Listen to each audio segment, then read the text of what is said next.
It is just filled with suspense that which kind of agenda is going to overpower.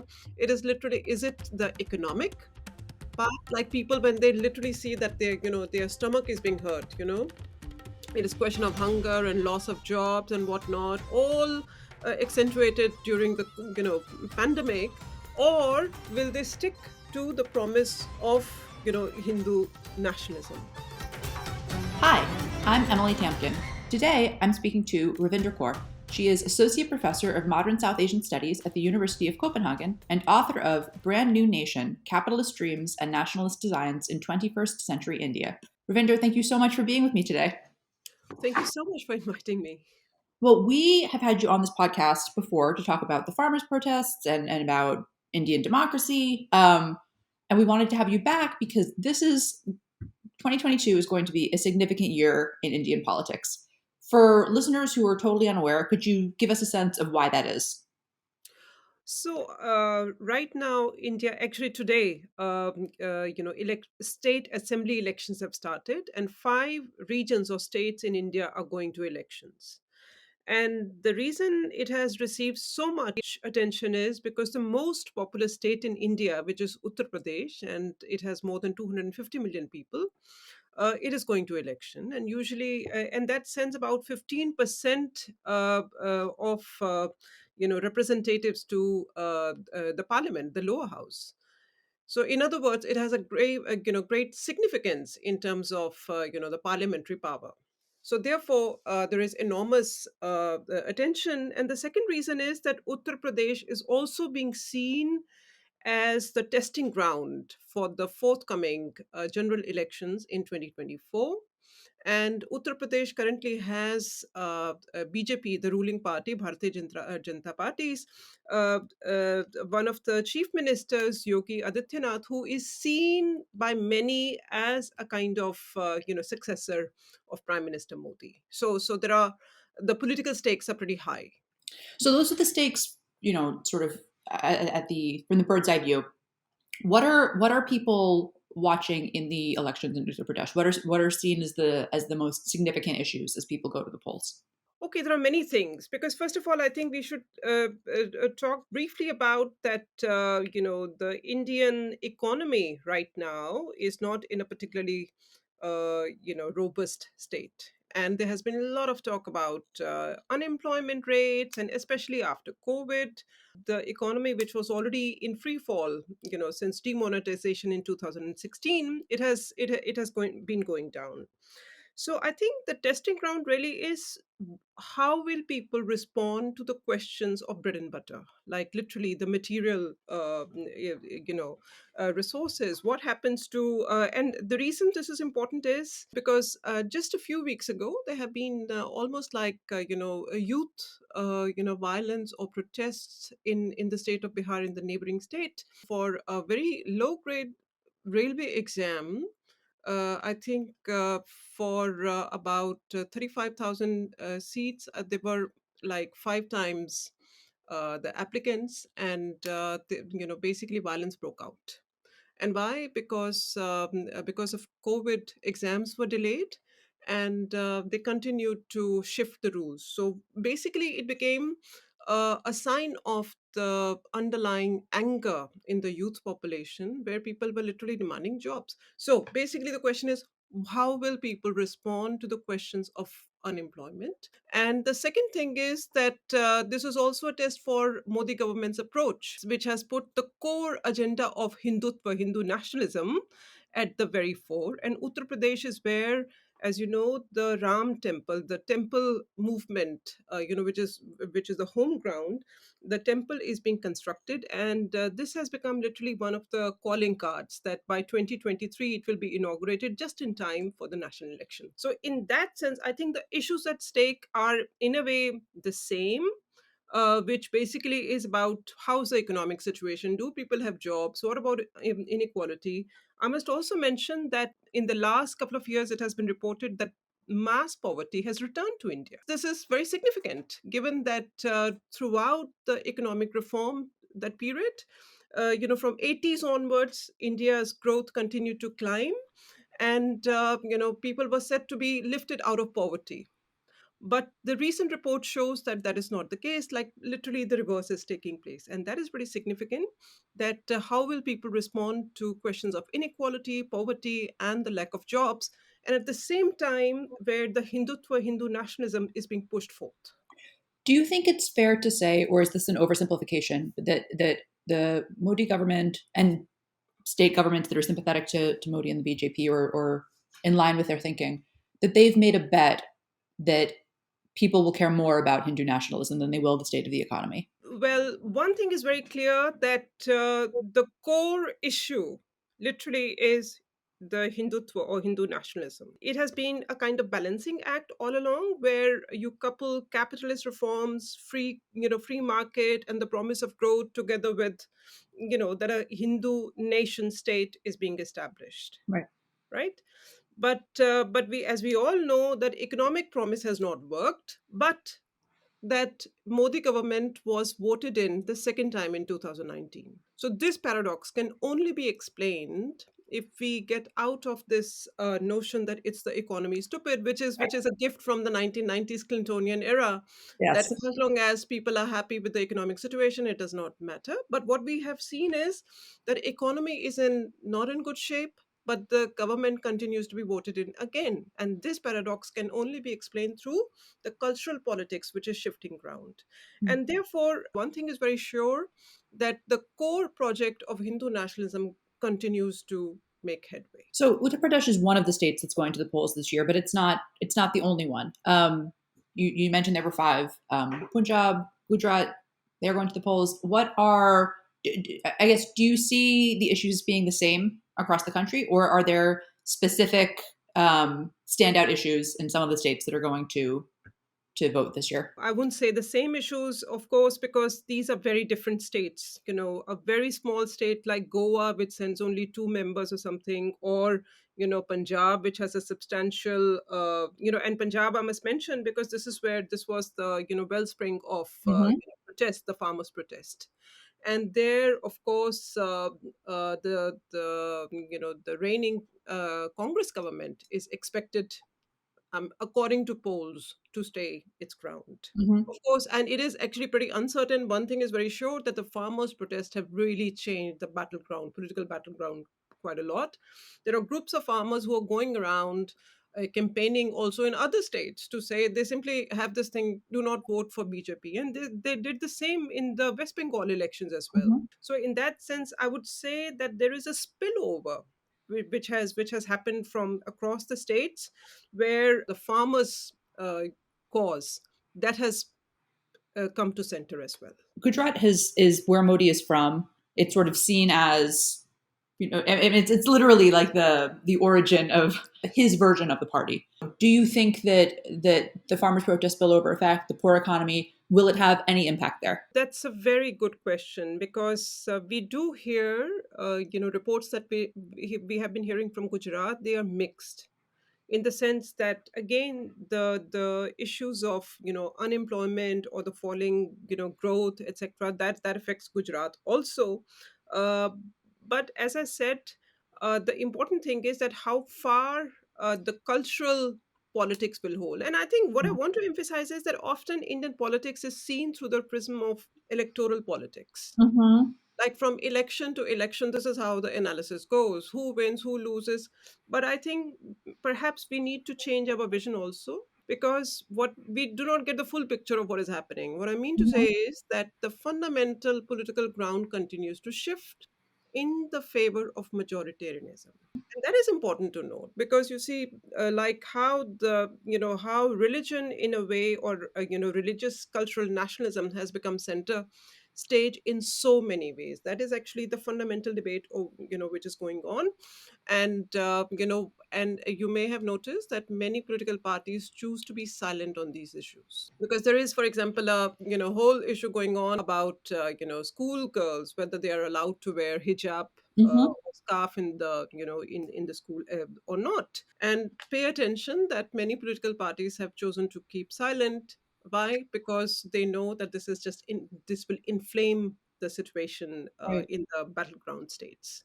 So, in that sense, I would say that electoral politics only tell us something, but not everything, that how Indian politics is rapidly shifting. What do you think is the has really brought about that shift? Is it Modi and the BJP stoking these flames? Is it demographic changes? Like why this is a or was a secular pluralistic democracy, and it seems now that when we speak about it, it's about the rise of Hindu nationalism, about majoritarian politics. What do you see as being the main driver of this shift, which is so significant that even if the BJP loses in a certain state, majoritarian politics will not have necessarily lost? You're making a very important point, because there are several things which have come together, and of course, none of this, this is not predetermined, and this is still unfolding, and it can also change. But what has happened is that the whole question of economic reforms, which was so like aligned with the Congress politic of secularism, Hmm. that has come undone, and that has already taken place in the last 20 years or so, and it was happening slowly, but then it took off Yeah. in 2014, on the back of the anti-corruption movement, which started a few years earlier. And the whole point of that movement was that India is not growing fast enough, or that it is not climbing fast enough to become just like China. And that was the anxiety on which Modi government basically came to power.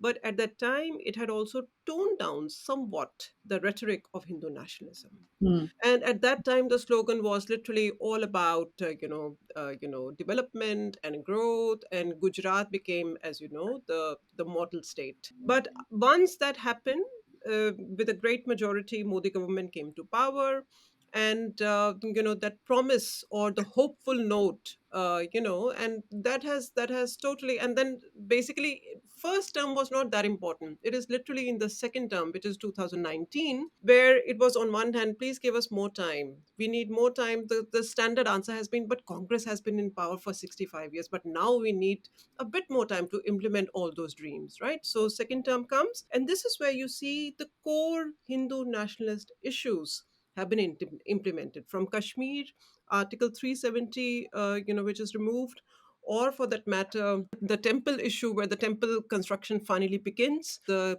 Citizen Amendment Act, Right. which restricts, citizenship in a certain way, etc. So there are a host of issues which have been implemented, all with the eye that we are going to change the fundamental landscape here. And this is what is taking place. So the party got more time, but the time was not used on these economic reforms. It was used on, first and foremost, on this Hindu nationalist project. Yes, and I must also say that, you see, I want you to think about a counter, like a counterfactual situation, Hmm. where, imagine that Indian economy had not faltered, and that Indian economy had actually stayed on path the way it had just a few years ago. That would have only strengthened the Hindu nationalist Yeah. project even further. Right. The fact that it continues to stay should tell you something about how deeply it has entered the mainframe of politics. Mm. So you have written and spoken, and if this is the wrong gloss to put on it, correct me. But basically about the marriage of capitalism and ethno nationalism that you see in the current BJP. Do you think that that's a marriage that will be tested in the year ahead, or one that will be sort of solidified? That is a model which seemed to have worked for BJP. So why would you abandon a model which Right. has worked? But what can undo that model, indeed, is what we have already seen a little bit in the farmers' protest. And those protests were completely unexpected. It came out of blue in the middle of a pandemic, and in response to the pushing forward of the capitalist agenda, which is like agricultural sector, labor sector, all put together. So I think that was too much of a push, and there was a response. And what we must pay attention to it is that none of these protests have been engineered by the established political parties. They literally came from the ground. It goes for the farmers' protests, it goes for the labor protests, it also goes for the anti Citizenship Amendment Act protests. and not to mention the youth protests I was talking about in Bihar. Mm. So all of this is happening outside the formal political arena. And where is the formal political opposition in all this? Last year we spoke of whether West Bengal could have a model, right? And the opposition to the BJP coming from these regional leaders and regional parties. Do you think that that is a model that could work? Is the Congress Party have they just completely abandoned their role as the formal opposition? What you know, or is it just down to informal opposition and to people power? Most analysis that I read, they end up talking about BJP versus Congress Mm, for some strange reason. Whereas there are so many political parties in India, there are so many regional powers, right? But somehow it is expected that Congress must do something. And by now, everyone knows that Congress has weak organization on the ground. But what is also happening is, as we have already seen in West Bengal, that with a strong regional leader, BJP can be defeated. And you can already see in Punjab where Congress actually has a strong organization, and they have put forth a candidate, Charanjit Singh Channi, who also happens to be a Dalit politician from grassroots, from a very very humble background, that he has come and swayed over the politics as well. Of mm, course, we do not know the result because there is a lot of anger on the ground, and what I hear is that all political parties are on tenterhooks, mm-hmm. that no one really knows which way will go. I must also mention that other opinion polls that we have seen from Goa or Uttarakhand, etc. There is some say that it might lead to a hung house. It is unclear what will happen. So this is where, as you said, I mean, the bets are on. People are hedging their bets. No one knows what is going to happen. So literally, so in that sense, it is just filled with suspense that which kind of agenda is going to overpower. It is literally, is it the economic Right. part? Like people when they literally see that their stomach is being hurt, it is question of hunger and loss of jobs and whatnot, all accentuated during the pandemic, or will they stick to the promise of Hindu nationalism? What's at stake for Indian democracy? You said earlier on that it's not just about elections, and I don't want to give our listeners the impression that if the BJP loses in Uttar Pradesh, that everything we've been talking about will be reversed. What do you see as being the stakes both for this year and heading into 2024? I think this is such an important thing to think about, the paradox of democracy, that India has become the world's largest democracy, which is its key selling point in global politics, literally, and something which has really profited India quite a bit. Because the whole world is looking for an alternative to China. The China factor is so huge in this, and India is the only country in the world which is like China in the sense, in terms of population size and Mhm. territory, etc. And it is different from China because it is the world's largest democracy. So interesting thing is that within that framework of democracy, a lot has changed, and that is where I'm saying that the formal, how the formal framework is, that does not just tell us what is happening on the ground. What I mean by that is that, for example, the prime minister of the world's largest democracy has never held a press conference, Right. not a single press conference. And I think most people, when you remind them of that, they get a sense of shock. He has given interviews, but those are like formal kind of interviews. But a press conference where you have heckling journalists, and where people are asking all sorts of things, that simply doesn't happen. So which basically means that everything in a way is very very scripted. It's a scripted democracy in a way. There are no moments, which are allowed to happen. That does not mean they may not happen. They do happen, but there is this, attempt to control everything. So, which I think in terms of this infrastructures of publicity, the ways in which they are controlled, Yeah. right? So I think that is this is where I say that the whole imagination of India as this place of production and exchange as a capitalist economy also means that people sometimes offer this argument, oh, but we need to curb freedom of speech a little bit because we need India to grow. And this is inherently against the very principle of democracy, because Right. democracy means dissent. Do you think that Modi and the BJP will be thrown off script this year? I would not say yes or no to that, because, as I said, that we are, between a normal kind of politics where we are told that the economic situation should be a clear indicator, because if that is the thing, of course the government should fall, but it's not falling, and therefore we need to pay attention to that. What is it which continues to endure? And that is that project which I don't think it is as easy, it can be thrown off so easily. And the shift towards majoritarianism is not that easy to undo.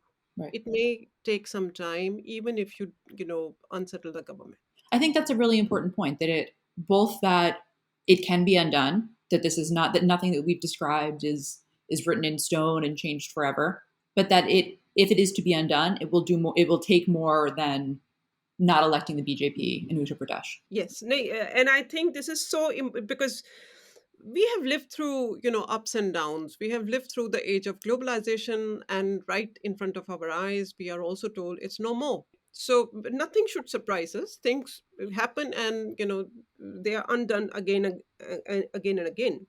But what we have seen in India is, I would more call it a kind of activation.